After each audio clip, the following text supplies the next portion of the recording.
So why can't she stick it out with me while I pull myself together and try to do something to be a better man for her and my daughter and for myself?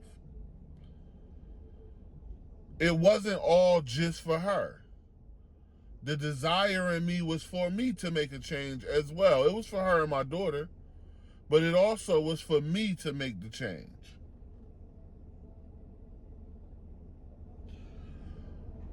In that time, one of my cousins, who I love, very intelligent young man, came over my house. And at the time, I was on my last of selling marijuana.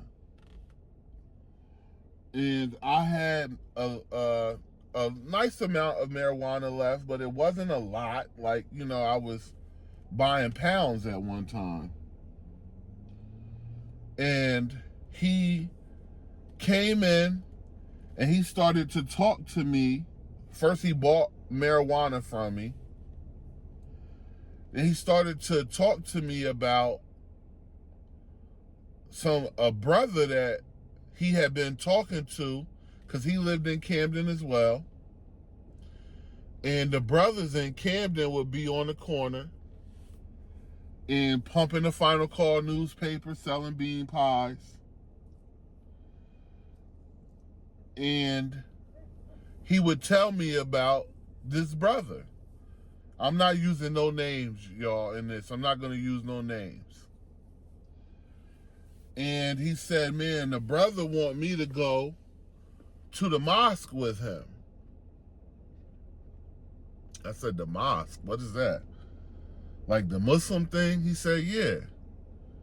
He's like, you don't know Minister Farrakhan? I said, no, I don't know Minister Farrakhan. I heard the name before, but I don't know. What you talking about, the Million Man March thing? He said, yeah. I said, yeah, I remember that from when I was probably about 10 years old. Because it was a big thing back then. Everybody was talking about it. It was on the news and all that type of stuff. So I remember, I don't know who it was, but I was at my grandmother's house at the time and somebody was watching it. And I seen all of those people on the National Mall in Washington, D.C. So I said to myself when I was very young at the time, oh, this must be a very powerful person to have all of these people listening to what he's saying. But I didn't think anything of it. A few days later, he called me and says, hey, you still got that? I said, yeah, I'm almost done with it though. And this it. And like, yeah, I know somebody that want the rest of it. So he came, got the rest of it. And I made that little money and I said, this is it. I'm not doing it no more. The little money I got in my pocket is going to have to suffice me until I can find a job. I'll help out with the little money I got. I tried to offer it to the mother of my children. She said, no, that's all you got. Do what you got to do to get yourself on your feet so we can have the family that we supposed to have. I said, okay, good. So I set out. I started looking for a job. Around this time, this was around the time when there was this job and housing crisis in the United States. So I think it was early 2008 or late 2007. So if anybody remember that time, it was extremely hard back then to find a job.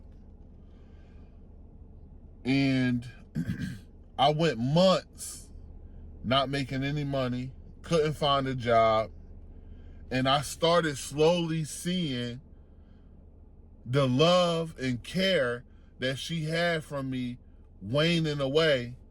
And I could not understand it for the life of me because I had been with this girl at that time for 10 years and I had done so much for her. Why is it that when I'm in my time of needing you, which she was working and she was in college, I need you to hold it down and let me get on my feet and let me do my thing so I could be a better man for us? Why are you falling away from me now? Eventually, I did find a job, and it was because my cousin, the day that my cousin came and he got the last of the marijuana that I had, he said, "Oh, I want you to watch this DVD." Okay, cool. He brought me the DVD. It was Minister Farrakhan's lecture entitled Four Jesuses. When I looked at the cover, I said, Four Jesuses? What in the world? Now, my grandma, Jehovah's Witness, been Jehovah's Witness my whole life. She's a matriarch in the Jehovah's Witness. I only know about one Jesus, and it's that white man that people in their churches, when I was in North Carolina in Fayetteville growing up, we used to go to church, we seen that white man on the walls of the churches. That's the only Jesus I know. So what is this guy talking about?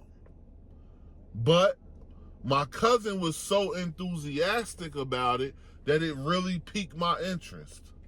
So that afternoon, I watched the DVD. And it blew me away. Everything that I thought I knew about religion, Christianity, Islam, just any type of religion, the way that the Honorable Minister Louis Farrakhan broke that lecture down piece by piece so anybody can understand it, it blew my mind. And I was very interested from the moment I seen that DVD. So that night, the mother of my children comes in from work. And I'm like, hey, my cousin came over here. He left this DVD. I want you to watch it with me. It's super interesting. I've never seen anything like this. Explained to her what it was. She said, okay, I'm going to take a shower, wind down, and then we could go watch it. So that night we watched the DVD, watched it again, and it even brought me into more interest of what he was saying. As I looked over at her, I seen her watching it, but she didn't seem as interested as I was. And that was fine with me because I know that everything is not for everybody. And I know that if it's good for you, eventually it'll grow on you. So I said, I think I want to learn more about this. So from that day, the next day, I was on the internet. We had a little laptop, and I was on the laptop all day. From when I wasn't putting in applications online, I was on that DVD. I was on other lectures. I was on clips.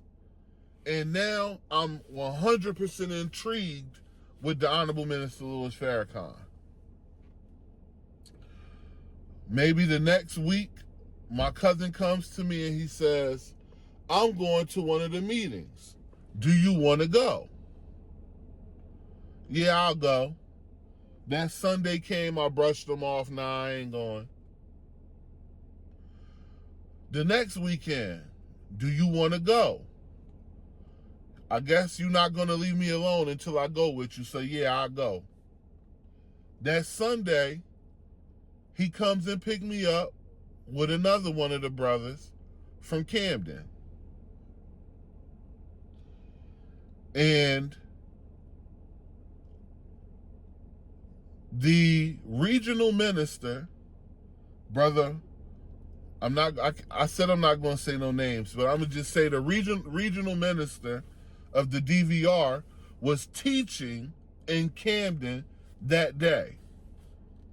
And the name of his lecture was something like From a Nigga to a God. I think that was the name of it. From a Nigga to a God. When I came into the mosque, when we first pulled up, I seen a sea of black women in white garments. I've never seen nothing like that in my life. It looked like hundreds of them. Brothers in suits and bow ties. I'm like, what in the world is this? Get out the car, we walk up. Brothers, assalamu alaikum. How you doing, brother? He said it with so much enthusiasm, and everybody around was greeting each other, hugging, kissing, telling each other how much they love and miss each other. And I'm like, what is this? I get in there, like, we got a search procedure, brother. Okay, I'll submit to the search procedure. I had no problem with it. I get searched. I come in. A brother greets me with the same greeting. Assalamu alaikum, brother. How are you today? I'm fine. Oh, you went for a treat. We got the regional minister here today. He's going to teach a mighty fine lecture today. Why don't you go sit up on the front row? I'm super nervous. I don't want to sit on the front row. I've never been here before. But I got ushered to the front row. So I go sit on the front row. The student minister for Camden comes on. He introduces the regional minister. The regional minister comes on. He starts preaching.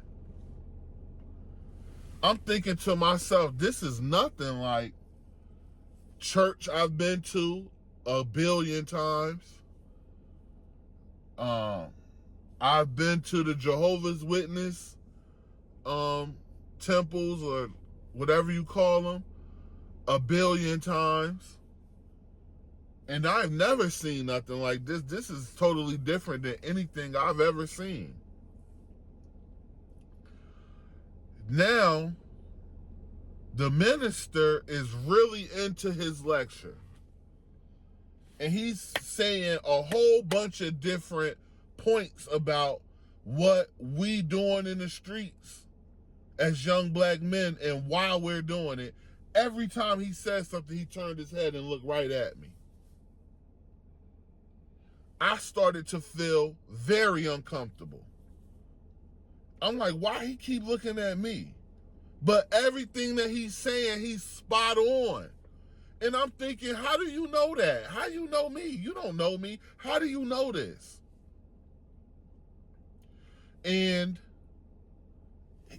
for the whole time, every point that he made, he turned right around and looked at me. I was like, wow, this is incredible. I've never experienced anything like this. This guy is reading me. This tall, handsome black man out of Philadelphia. I ain't never seen, never heard nothing. I don't know this man. He's reading me like he knows exactly who I am. Now I know that lecture was for me. God brought me there to hear that because it was for me.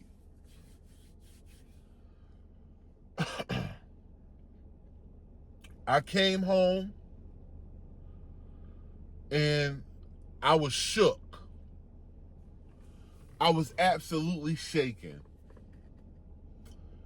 For the next few days,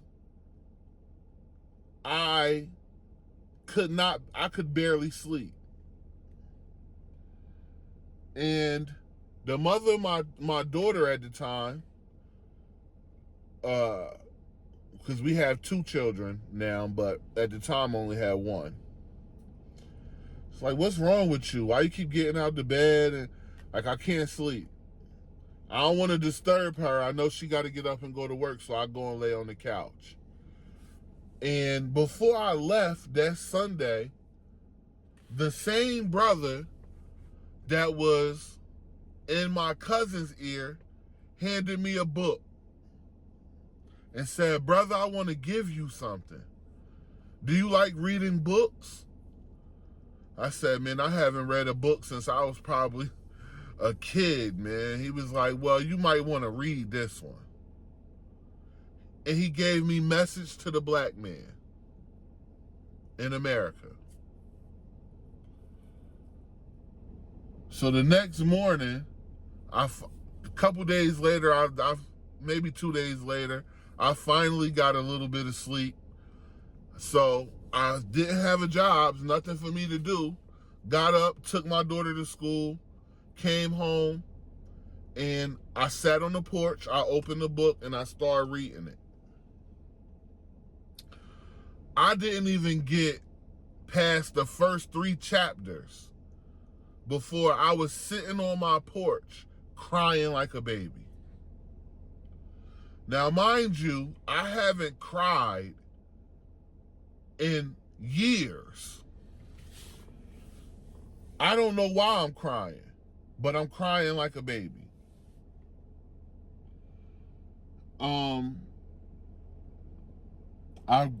The first book that I read through and through, from beginning to end, since I was a little kid, was The Message to the Black Man in America, and I read it 3 times in a row. And I became overly emotional. I cried about everything for like a month straight.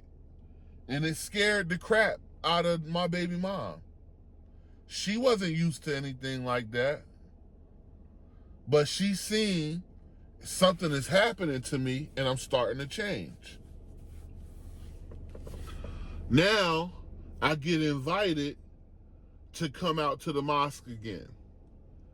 My second time coming out to the mosque, that Sunday, the next Sunday, I brought my daughter with me. She was probably 2 years old, 1 or 2 years old at the time. And all the sisters, oh my gosh, she's so beautiful. Can I hold her?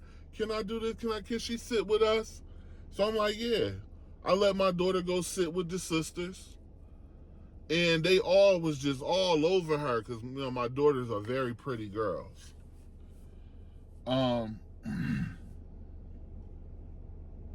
At the end of that lecture, the minister asked for acceptance, and I stood up and I accepted. And the day that I accepted, once we were leaving, a brother asked me, do I have a job? And I said, no, sir, I don't have a job. I'm looking for a job. He said, call me in the morning about 6 o'clock. I'll come and get you. I got some work for you. And immediately, not only did I accept, but a brother gave me a job.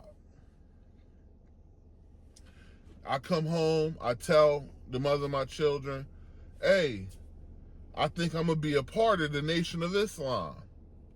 She like, we was talking about religion. We didn't know we was going to be Christian or Jewish or Muslim. We was just talking. I said, well, I think God chose for us because a brother just gave me a job and I accepted to be a part of it. She was like, for real? I said, yeah, I really want you to accept it as well. I think that that'll help us, and it's going to help me, and it's going to ultimately helping me. It's going to help us in this process. Would you come and join too? She said yes. I was ecstatic because now I got myself getting on the right track, and the mother of my children is now coming with me to be a Muslim in the Nation of Islam. Part 3 coming.